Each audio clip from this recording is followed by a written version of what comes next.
Sektor kelompok sosial.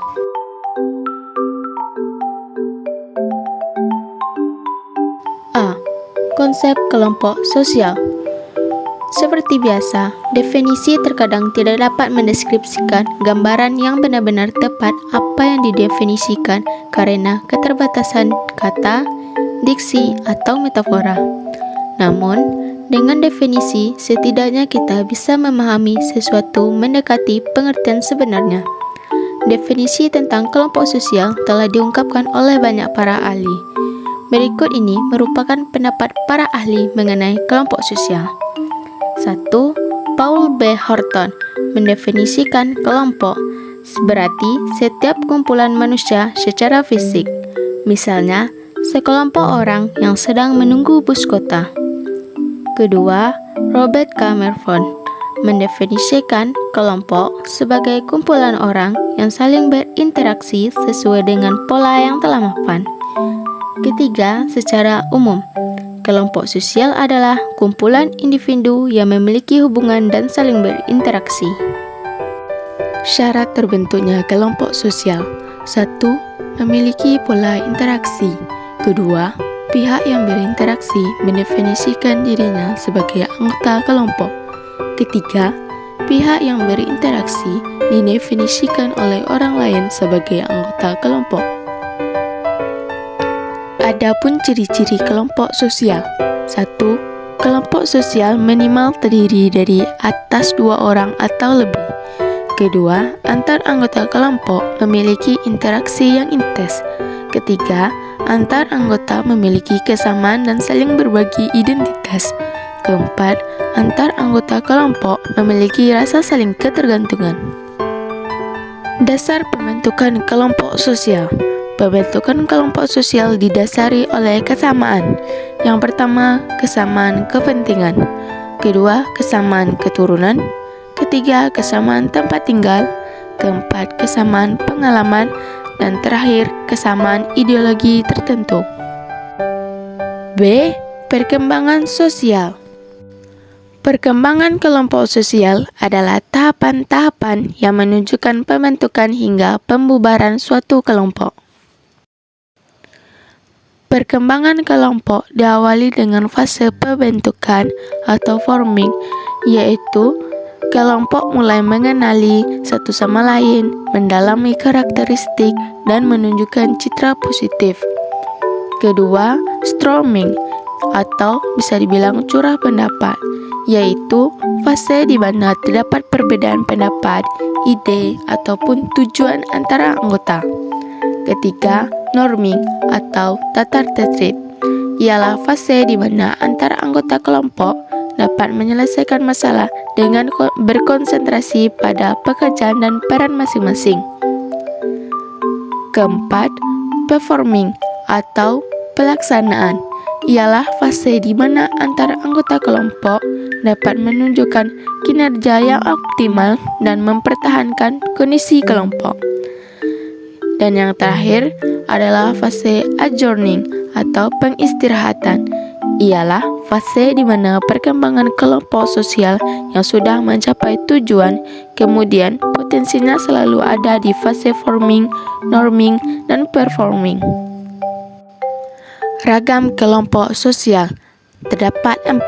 1. Perilaku kolektif. 2. Kelompok primer dan sekunder. Ketiga, kelompok dalam dan luar. Keempat, kelompok referensi. Perilaku kolektif mengacu pada tindakan yang spontan, tidak terstruktur, dan sering terjadi karena pengaruh orang lain. Yang termasuk ke dalam perilaku kolektif yaitu A. Kerumunan, yaitu berkumpulnya sejumlah orang karena kesamaan tujuan yang bersifat sementara di suatu lokasi.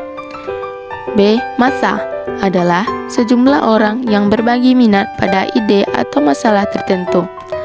Ketiga, publik merupakan sikap dan keyakinan yang dikomunikasikan oleh warga biasa kepada pembuatan keputusan. Kelompok primer dan sekunder. Kelompok primer memiliki ciri-ciri sebagai berikut. A. Jumlahnya anggota relatif kecil. B. Interaksi antar anggota berlangsung invers. C. Memiliki hubungan atau emosional yang kuat. D. Bertahan lama. E. Ikatan dibangun bersifat natural. Dan yang terakhir, tanpa mengharapkan imbalan. Adapun ciri-ciri kelompok sekunder. A. Hubungan antara anggota lebih terspesialisasi. B. Cenderung lebih besar. C. Bersikap impersonal. D. Keberlangsungan waktunya relatif terbatas.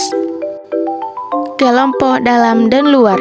Kelompok dalam disebut juga dengan in-group, yaitu orang-orang yang dianggap memiliki keanggotaan dan identitas yang sama. Kedua, kelompok luar atau bisa dibilang out-group, yaitu orang-orang yang memiliki keanggotaan dan identitas yang berbeda. Kelompok referensi. Kelompok referensi digunakan sebagai acuan seseorang untuk bersikap dan berperilaku. Kelompok referensi grup bisa berasal dari 1. Kelompok keanggotaan atau membership group. Kedua, kelompok non-keanggotaan atau non-member yang termasuk ke dalam kelompok referensi.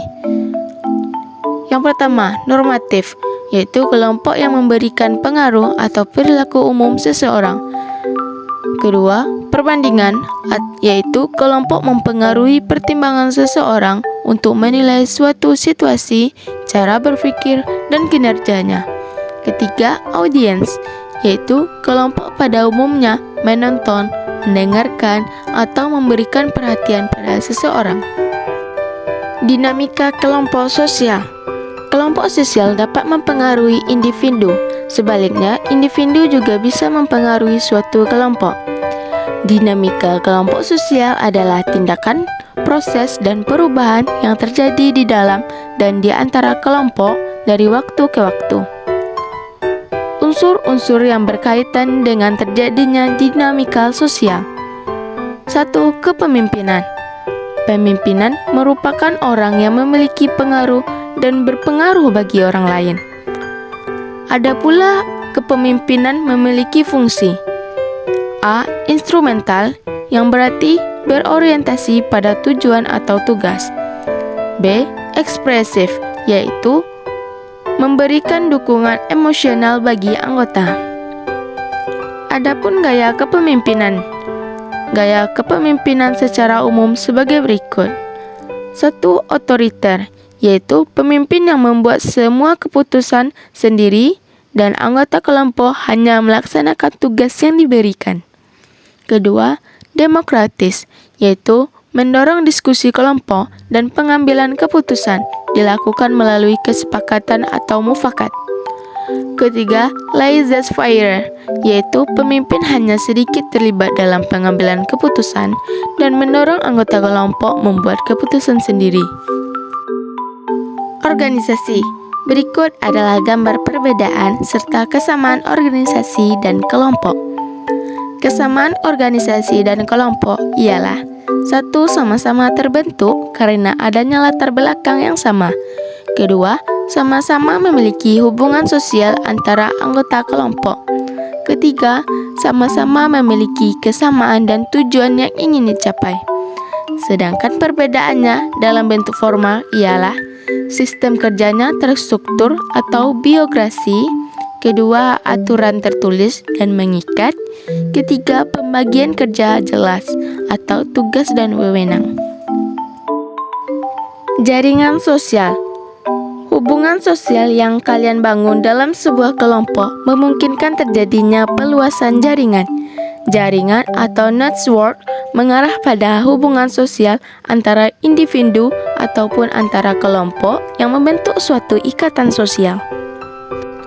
Dan yang terakhir, konformitas, yaitu merupakan proses mempertahankan atau mengubah perilaku untuk mematuhi nilai dan norma yang berlaku. Misalnya, fenomena body shaming atau menghina kondisi fisik orang lain. Oke, sampai di sini tugas materi video saya tentang kelompok sosial. Jika ada kesalahan, mohon dimaafkan. Assalamualaikum warahmatullahi wabarakatuh.